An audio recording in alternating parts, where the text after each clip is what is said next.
Karena hari ini Baik. Tom Lembong melalui kuasa hukumnya sudah mendaftarkan pra-peradilan dan disebutkan ada 5 poin yang menjadi dasar tim kuasa hukum untuk mengajukan pra-peradilan. Saya ingin mulai dengan poin kurangnya bukti permulaan. Ini menarik Mas Zaid karena kita publik maupun media tidak tahu 2 alat bukti yang dimiliki oleh Kejagung hingga saat ini.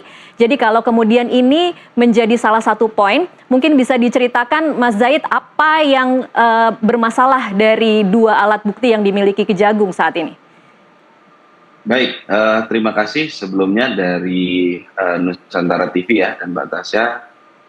Pada kesempatan tadi pagi kita memasukkan permohonan pra-pit itu dengan ada beberapa dalil, diantaranya adalah kurangnya 2 alat bukti yang meyakinkan atau 2 alat bukti yang cukup ya, dikatakan sebagai alat bukti yang cukup. Nah, kenapa kita bisa menyatakan kurangnya 2 alat bukti tersebut? Karena yang pertama, dasar kita menilai ini adalah sebuah perbuatan melawan hukum apabila ada kerugian negara. Bagaimana melihat ada kerugian negara? Harus ada audit. Tidak bisa berdasarkan dumas, pengaduan masyarakat. Itu tidak bisa seperti itu. Jadi 400 miliar itu bukan angka yang benar ya Mas Zaid. Kalau kemudian Kejagung menyebut ada 400 miliar sebagai kerugian negara, menurut Anda angka itu tidak valid? Loh, justru kita ingin bertanya, angka 400 miliar itu siapa yang menentukan, bagaimana menghitungnya, kapan dihitungnya? Karena sampai sekarang hasil audit itu kita tidak diberikan, kita tidak punya, dan kita juga tidak pernah melihat ada dilakukan audit itu. Baik. Jadi audit itu kan seharusnya dilakukan bersamaan pada saat setelah tahun periode berjalan yang dilakukan periode kepemerintahan atau periode kepemimpinan Pak Tom Lembong. Iya. Dalam perjalanan koordinasi sebelum melakukan impor ataupun pada saat pelaksanaan impor itu, seluruh dokumentasi administrasi surat menyurat itu ditembuskan, baik itu Kementerian Keuangan dan kementerian lain yang terkait. Nah, kenapa setelah 9 tahun tidak ada hasil audit BPK? Kalaupun ada kan harusnya saat itu diperiksa, harusnya saat itu disidik. Kenapa baru setelah 9 tahun? Nah, ini menjadi pertanyaan kita gitu. Nah, salah satu alat bukti itu yang kita yakini tidak ada itu adalah audit BPK itu sendiri. Karena itu adalah jadi bukti objektif yang harus dimiliki penyidik sebelum menyatakan ada perbuatan melawan hukum yang dilakukan oleh klien kami, Pak Tom Lembong, apalagi perbuatan tersebut adalah perbuatan korupsi. Baik, Mas Zaid, kalau kemudian bicara 2 alat bukti, apakah tim kuasa hukum sudah tahu kira-kira 2 alat bukti yang dimiliki oleh Kejagung saat ini apa? Nah, kita mengetahui alat bukti yang dimiliki oleh Kejagung itu dari pertanyaan-pertanyaan ataupun BAP, serta keterangan dari Pak Tom Lembong itu sendiri. Karena sampai saat ini kami juga tidak pernah diberikan. Hanya ditunjukkan surat-surat pada saat pemeriksaan. Yang notabene, pada saat pemeriksaan itu surat-surat yang ditunjukkan, itu menurut hemat kami, itu sudah sesuai kok dengan prosedur-prosedur hukum yang berlaku. Untuk itu, kita tidak meyakini penyidik punya alat bukti yang cukup, apalagi ada audit BPK yang menyatakan bahwa tindakan kebijakan dari Pak Tom Lembong pada saat menjadi Menteri Perdagangan itu adalah perbuatan melawan hukum yang menimbulkan kerugian negara. Baik, Mas Zaid, poin selanjutnya adalah soal proses penyidikan yang dilakukan dengan sewenang-wenang. Mungkin bisa dijelaskan menurut tim kuasa hukum apa yang terjadi dalam proses penyidikan Tom Lembong yang kemudian bisa disebut sebagai penyidikan sewenang-wenang? Oke, yang pertama, jadi kita mendapatkan salinan SPDP itu 29 Oktober ya, pada saat Pak Tom Lembong dinyatakan sebagai tersangka dan dilakukan penahanan. Nah, pada saat diberikan dokumen tersebut, kita merefer ini penyidikannya kapan pertama kali diterbitkan surat penyidikannya. Nah, di situ terinfo bahwa penyidikan dimulai 3 Oktober 2023, sekitar 9 tahunan yang lalu. Gitu. Nah, dari situ kita bisa melihat ini ada apa dalam 9 tahun. Yang selanjutnya, Pak Tom Lembong itu sudah 4 kali diperiksa. Berdasarkan informasi yang kita terima, pemeriksaan pertama itu di 8 Oktober 2024, kemudian di 16 Oktober 2024 sebagai saksi, 22 Oktober 2024 dan 29 Oktober 2024. Dalam 1 bulan 4 kali berturut-turut Pak Tom Lembong dimintai keterangan sebagai saksi, dan pada pemeriksaan keempat setelah selesai beliau dinyatakan sebagai tersangka dan langsung dilakukan penahanan atas sprindik yang terbit di 2023. Baik. Ada apa ini? Ini Mas, kan tentunya ya, Mas Zaid, ini dari 8, 16, 22 dan 29 tidak didampingi kuasa hukum kah?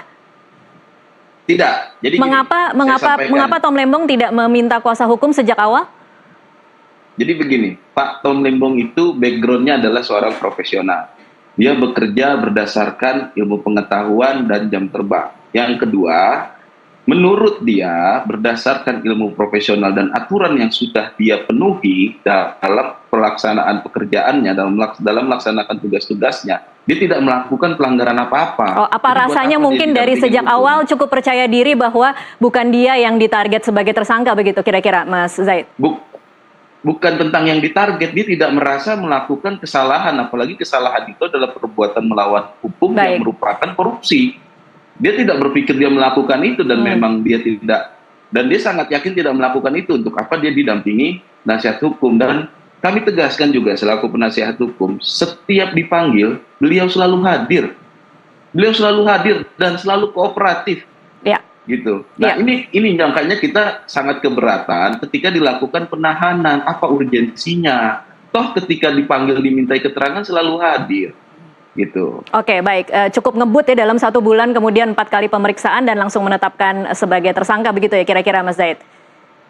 Betul. Oke, saya pindah dulu ke ICW, ke Mas Diki. Mas Diki, apa catatan ICW dari penetapan Tom Lembong sebagai tersangka kasus impor gula di 2015? Ya, pertama Mbak Tasya perlu kami jelaskan terlebih dahulu ya, bahwa pada prinsipnya kan terkait dengan pra-peradilan yang diajukan oleh Pak Thomas Lembong melalui kuasa hukumnya itu memang merupakan hak setiap orang yang ditetapkan sebagai tersangka untuk menguji salah duanya. Kalau saya tidak salah, Mas Zaid sudah dijelaskan ya bahwa sah atau tidaknya penetapan tersangka, lalu kemudian soal upaya hukum penahanan gitu ya.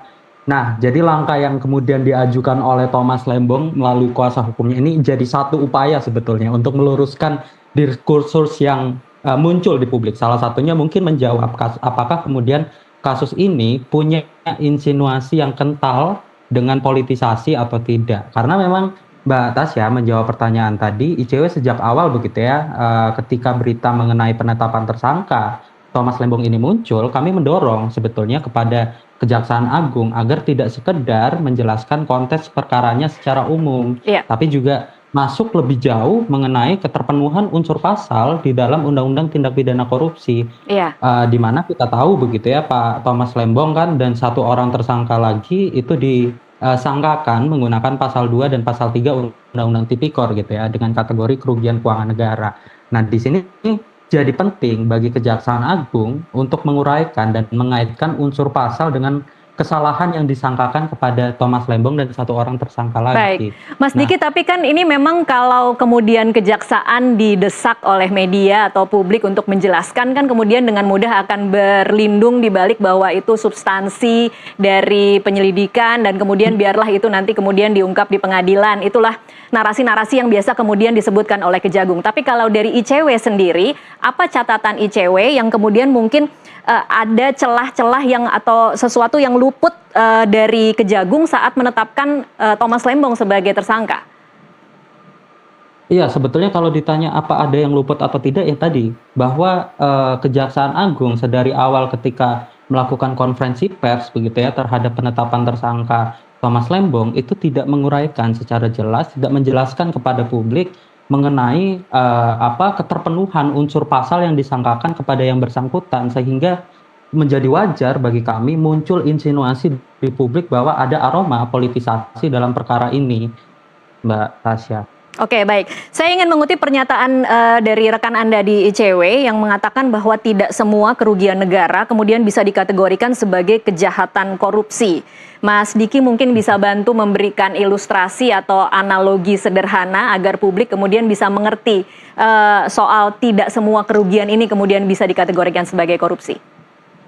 Iya, tidak semua kerugian keuangan negara itu bisa dikategorikan korupsi, karena tadi sebetulnya kan unsur pasal 2 dan pasal 3 itu tidak hanya soal adanya kerugian keuangan negara, tapi juga perlu membuktikan bahwa kerugian negara tersebut terjadi akibat adanya unsur melawan hukum yang mana itu dimaksudkan untuk memperkaya diri sendiri atau orang lain atau korporasi begitu.